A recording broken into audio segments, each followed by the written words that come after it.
video is brought to you by Maypen Educational Center, catering to evening CSEC classes and chess classes. Call 876-337-7374 or 876-775-6692. We got you covered preparing for exams. Andy Gone Nuts. 100% guaranteed fresh coconut water delivered straight to your door. Call 876-309-6128. That's 876-309-6128. Refreshing and affordable. For more information, follow them on Instagram at Andy Gone Nuts.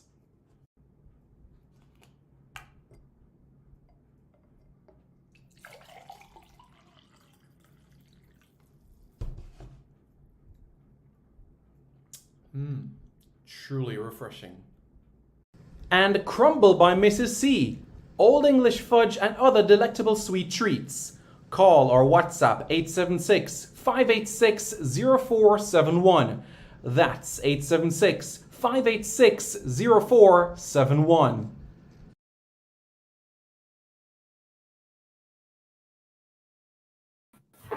A very special good morning to everyone. Thank you so much for tuning in. Welcome back to Reggaeboyz Commentary. I'm Simon Preston. As you can see, we have a very special guest with us this morning, and it's none other than Mr. Rudolph Speid. Mr. Speid, firstly, good morning to you. How are you doing? How's the family? Good morning to you too. I'm doing well. Family is better than me. I have to take care of them. Great. How are you? Most things under control. I'm doing well. Thank you very much for asking. But firstly, Mr. Speid, in the public's eye, there's so much different titles that are given to you. Head coach of Cavalier, technical director. What is the proper title for you, where Cavalier is concerned? My title at Cavalier is I am the sporting director. Sporting director. Okay. Yeah, because you see different titles there and there, so I just had to make that clear. No, so David Layla is the head coach. So that's again head coach? David Layla is the head coach. Okay, David Layla, yes, of course. So as it relates to Cavalier, just like the country, they're celebrating a 60-year anniversary as well, back when it used to be called Duncan's Destroyers. I just wanted to know from you, in terms of the club itself, your first involvement and the relationship you had, if you had any, with Mr. Leighton Duncan himself.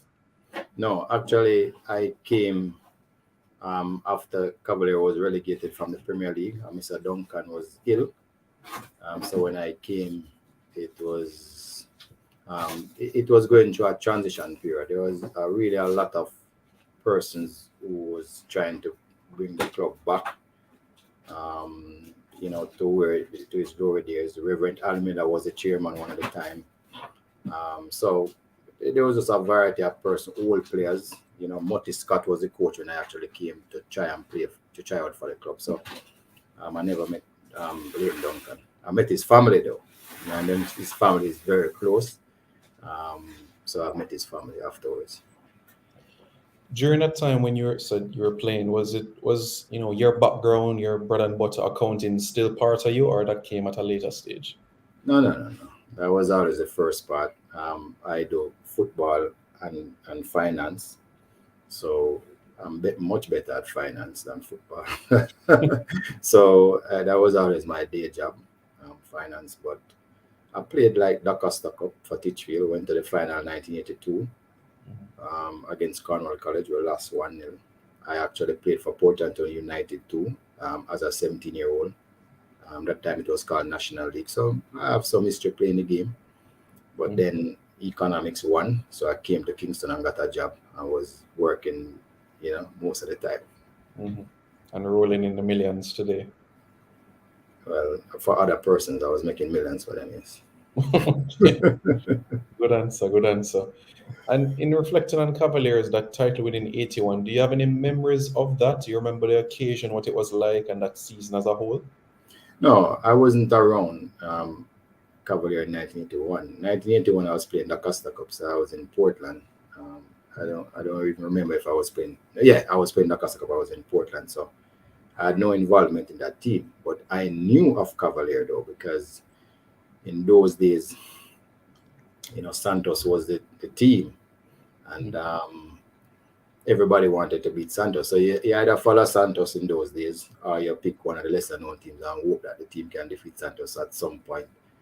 And of course, so I was following the Premier League because I was a person who was very interested in football. So I know what they did. I know that they made Thunderbolt in the finals. Those things I know, but I wasn't involved in the intricacy of the game with Cavalier at that point in time. All right. So in terms of when you came into the club and the involvement, what was the mindset coming in? Because as you know, right now there's a lot of youth involvement, which I'm a big fan of giving youth an opportunity to play, whether you're a teenager or a senior, you deserve to play. Was that something that you implemented, or the others around you that listen, we're going to give youth a chance at whether it's under 20 or the senior team, we're going to give the youth a chance?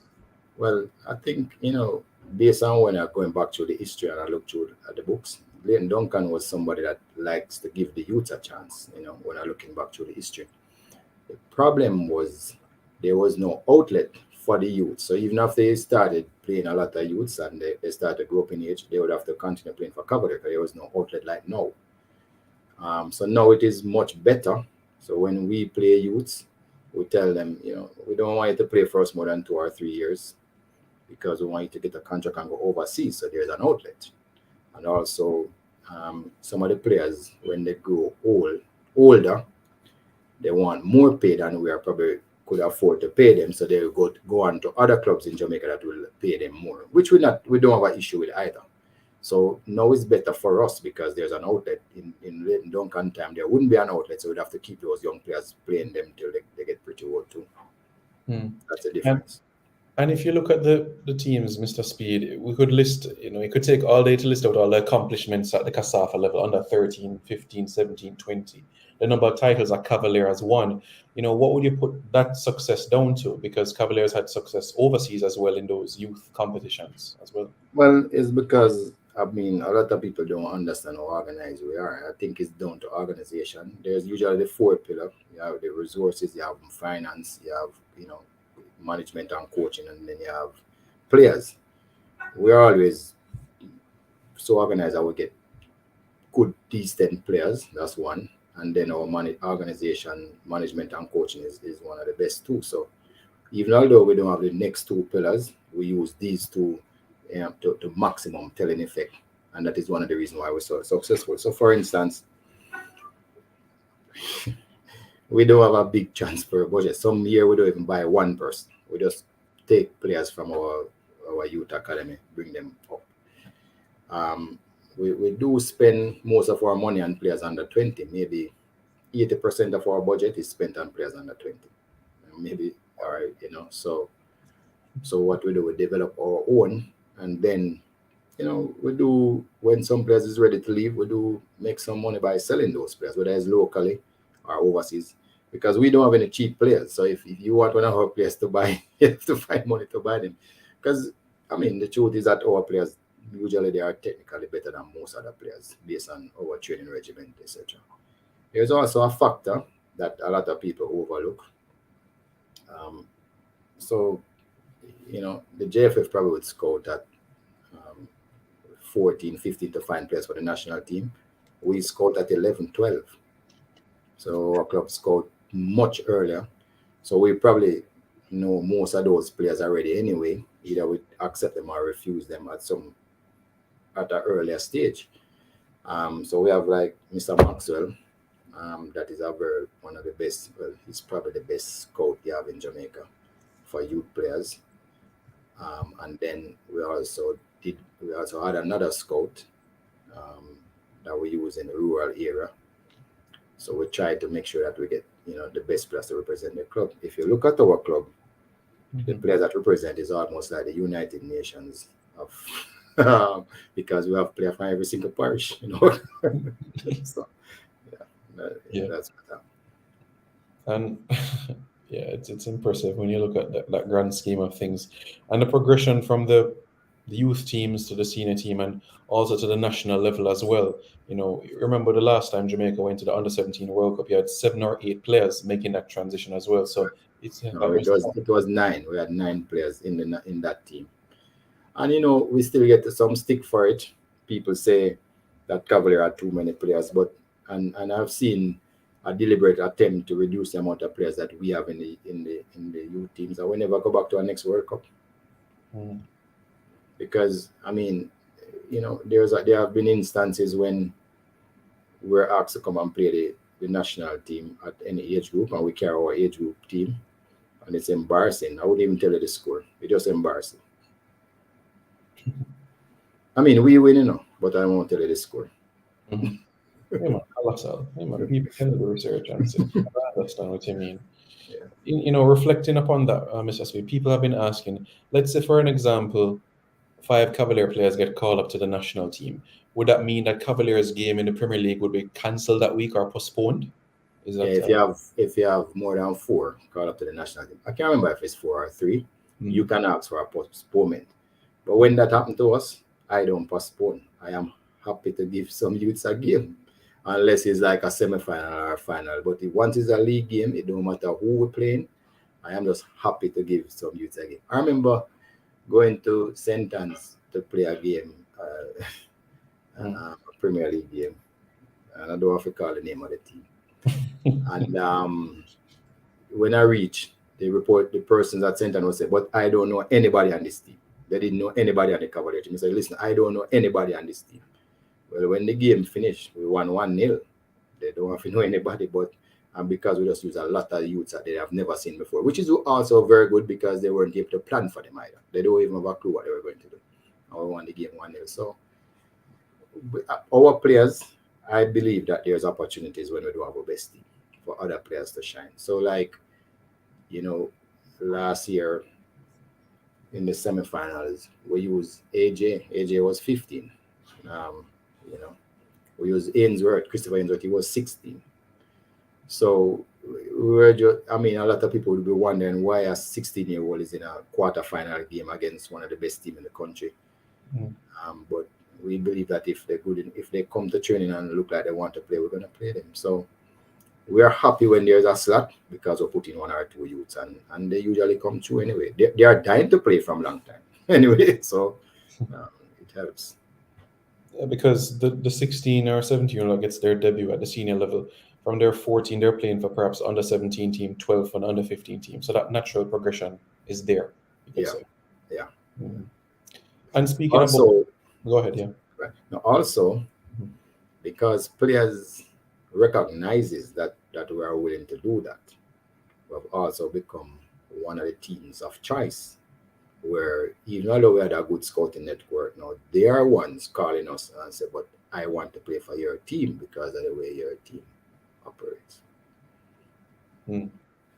Interesting. Is there, for example, like a policy at Cavalier that by the time you reach 25, you have to be sold or you go to a next team? Something like that? There is no such policy, but last year, our oldest player was 24 and he's leaving. But there's no such policy. Okay. Because when we saw Messi Marsh there for some time, we were wondering if he was going to be like that experienced figurehead or if he was going to go.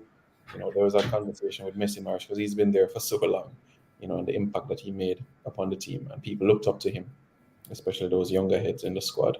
So that was something, really, really. Well, yeah, and he left at about 25 too. But he's one player that if he comes back and he's 40 and he can play, we probably would play him because of what he has done for the club over the years. He has been playing from he was about 11, played in the Premier League from his 16. So he's really one of our soldiers that we really appreciate what he has done for the club. He never misses an opportunity. When he comes back from overseas, he comes and trains us every single time. We really appreciate it. Very nice. And speaking about, soldiers, I'm sure you're delighted with the news about Mr. Paris over in Ukraine. Just how proud of you of that progression he's made from Eastern Europe and now to Ukraine for his growth. So when we were trying to get Paris to come to Cavalier, I remember going down to St. Anne and his mother was there. And I looked her in the eyes and I told her that because a lot of other people wanted Paris, but because of this, and I told her, if you give Paris to me, he's going to be rich and you're going to be rich too. I was playing a game in St. Anne this year and she came over to me and said, I remember, and she repeated every word I told her. And she actually said that Paris has taken care of her too. He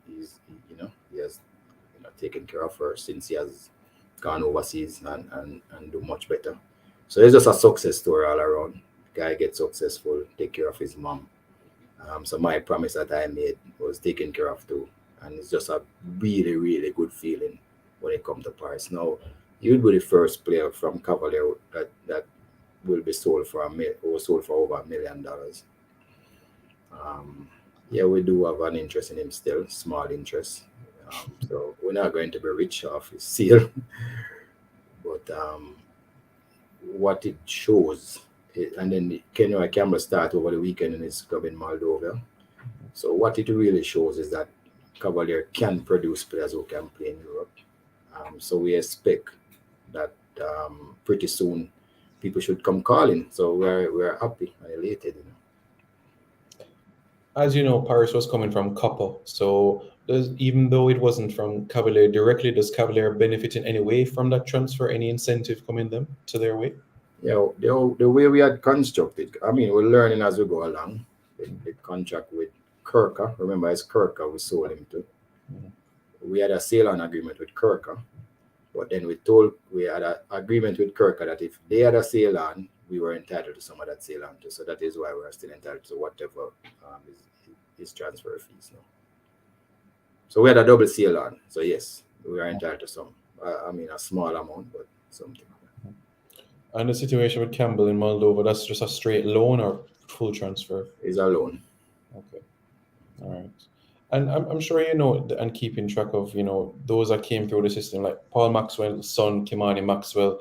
You have Cunningham that is in the States right now. Is there, keeping track of these talents that might be progressed through the system, might not be at the club, but are elsewhere, and seeing their progression outside of the club? Well, yes, is an important part of who we are. I mean, what we do, we have two WhatsApp grouping, right? For players, we have a general group and we have a team group. So all of those players that overseas playing, they are still in the general group. So they still converse with all the players, send their jokes, etc., in the group. So it's a way that we try to keep together as a family, even although they are overseas playing. And the Premier League season is still a little distance away, but what would you say the plans between now and then? Do you hope to bring in a few more faces, or are you perhaps going to work with what you have right now? Well, the transfer window closed in Friday. It's the door slam shut, so they don't have a lot of time. But we lost 6 players though. I mean, from our roster, we would have lost Pearson, Rochester. Pearson signed a pro contract. Rochester is on a pro trial again, but if not, he's gonna go college. We lost Campbell, and of course, we lost the 2 St. Lucians. No, we still have them on our roster, but we're not sure they're coming back. One of them might move on. So there's somebody else I can't remember. It was 6 persons.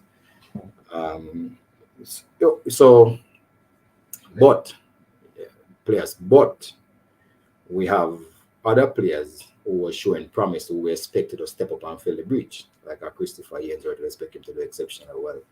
So we're not really perturbed. We expect, at some point in time, King would go too, but we're not perturbed. We have replacement for them. Now, we might not be able to get back up to speed in terms of how the club play or challenge for the title after losing those 6 players.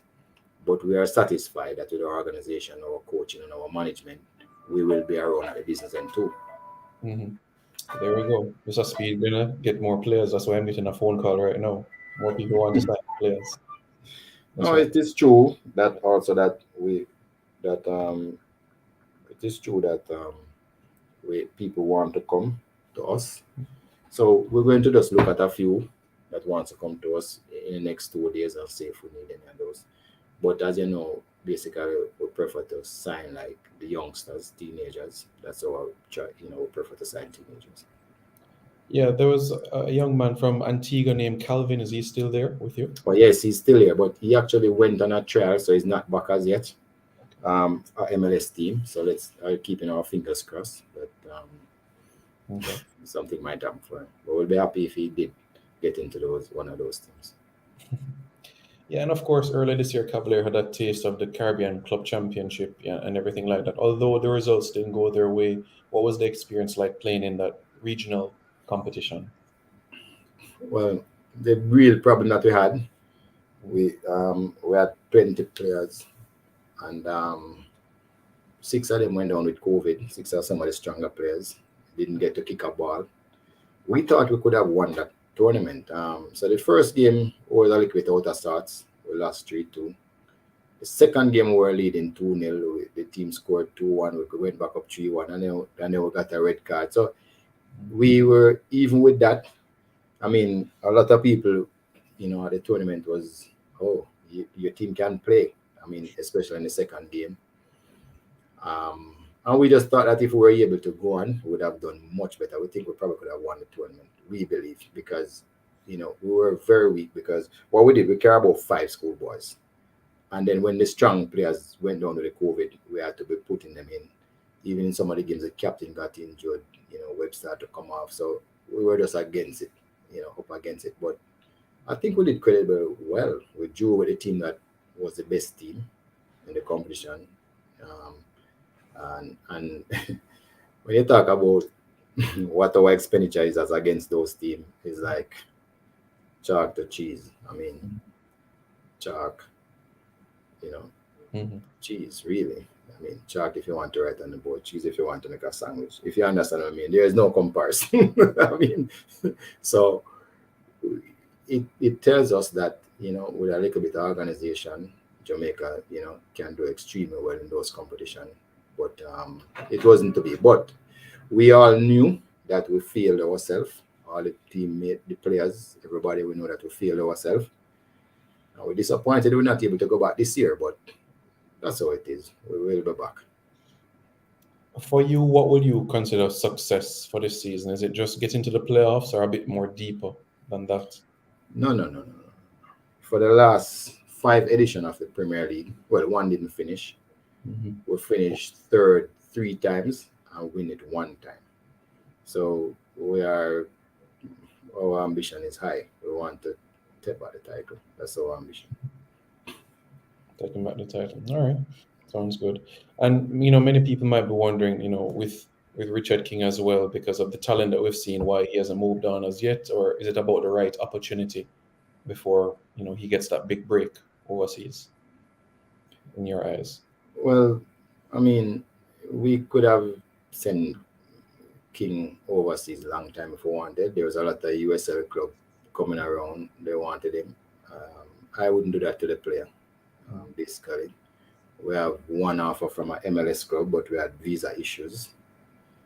And then we wanted him to go to Europe, and he wanted to go to Europe, but then there's no European club coming to ask for his signature. So we were okay. We're keeping him until the right opportunity comes. As a matter of fact, a lot of people keep on saying King, but remember, King is only 20. He's 20 years of age, people. And we have done significantly well with his development at Cavalier, so don't knock it. Most people didn't even know that name during schoolboy season. Only the really people who follow the game would have known that name. So basically, over the last 2 years, we have done tremendously well to bring him to where he is now. And we're still working on him to bring him, make him be better than what he is. So we're not worried. He's 20. He's in the national program. He plays almost every game. So we're good. Yeah. We're patient. We want him to have the best opportunity, not just us. Because we could collect our money and send him a long time, but we want him to have the best opportunity. Makes sense. And tell me how special Adrian Reed Jr. is. From years around 10 or 11, Mr. Maxwell has been talking so much about him and the potential that he has. So just before I got to Adrian Reed, King is one of those ball-playing central defender, play with both feet, pass the ball well, can score goals.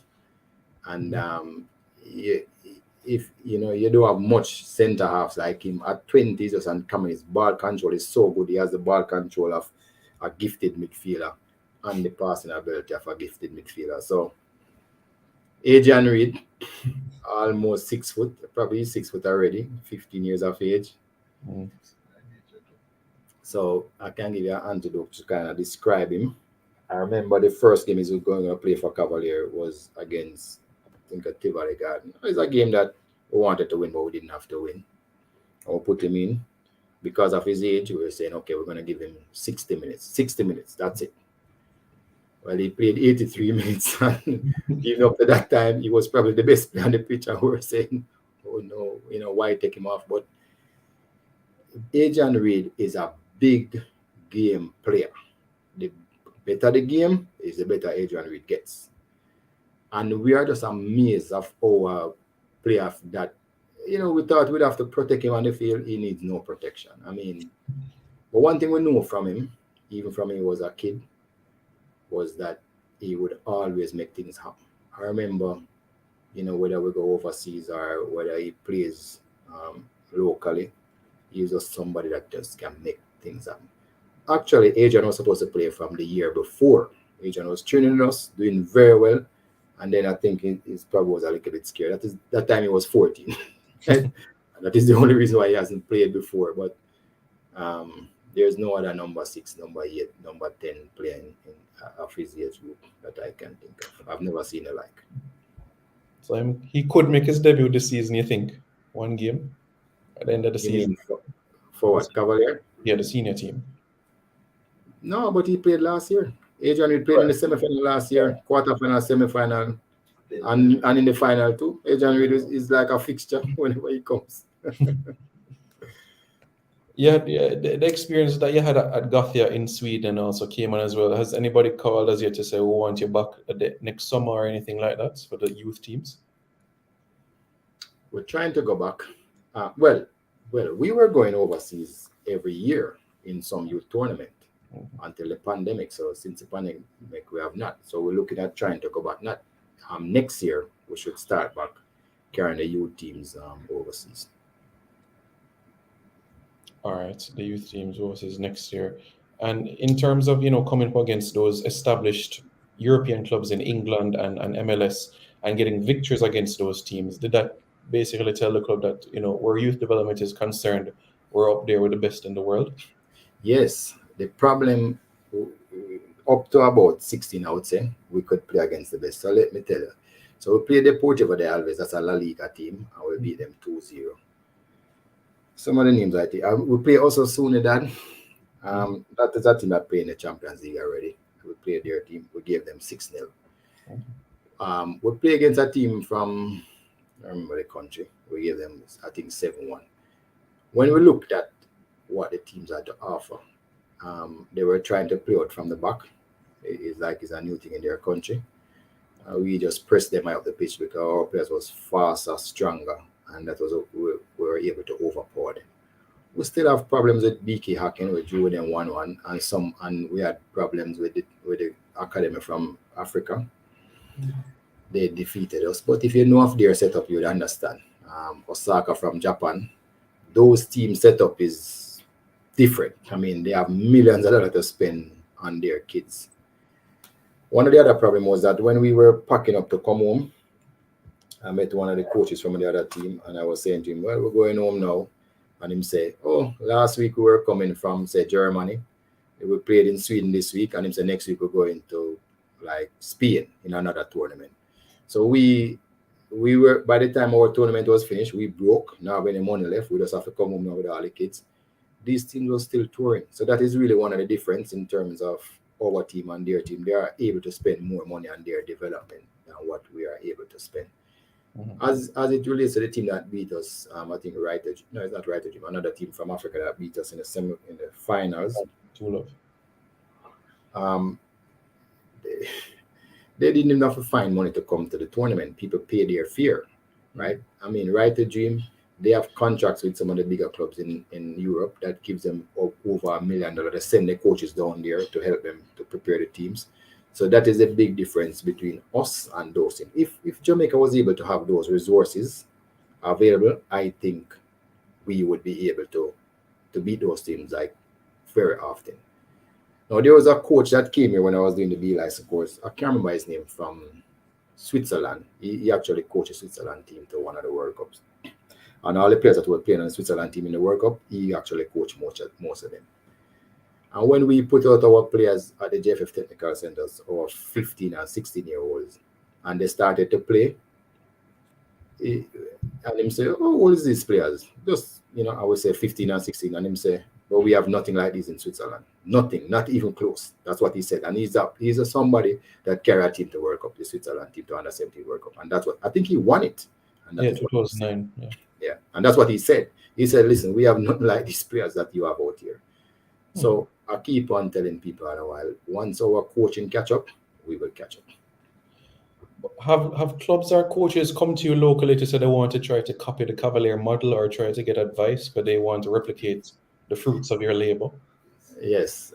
Even a team that was in the tier 2, they came up and they said they wanted to meet with me to get my model, because one of the sponsors told him that unless it's a Cavalier model and not sponsor him, I was telling him, so why the sponsor does come to me, but I don't know. So they have, and from time to time, where we, when most teams come up and they want to advice, on anything, they would call us and would help. All right, sounds good. Mr. Speid, much appreciated for being on. Really, really appreciated, and hope the viewers can get a comprehensive view of the Cavalier model and what is being built towards. So, thank you very much for your time. You're welcome. Thank you for having me. Alrighty then, take care. There we have it, guys. That was Rudolph Speid, sporting director. That is his proper title at Cavalier, the sporting director of Cavalier. That is the proper title, not head coach. The head coach is David Layla, so we're fully aware of that. Thank you so much for tuning in. Really, really appreciate it. Let us know your thoughts in the comments below. And don't forget to subscribe to Reggaeboyz Commentary. Take care. This video is brought to you by Maypen Educational Center, catering to evening CSEC classes and chess classes. Call 876-337-7374 or 876-775-6692. We got you covered preparing for exams. Andy Gone Nuts, 100% guaranteed fresh coconut water delivered straight to your door. Call 876-309-6128.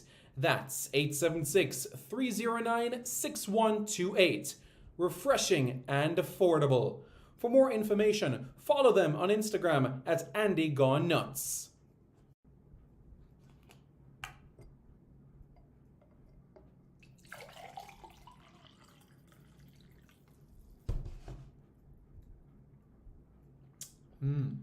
Truly refreshing. And Crumble by Mrs. C. Old English fudge and other delectable sweet treats. Call or WhatsApp 876-586-0471. That's 876-586-0471.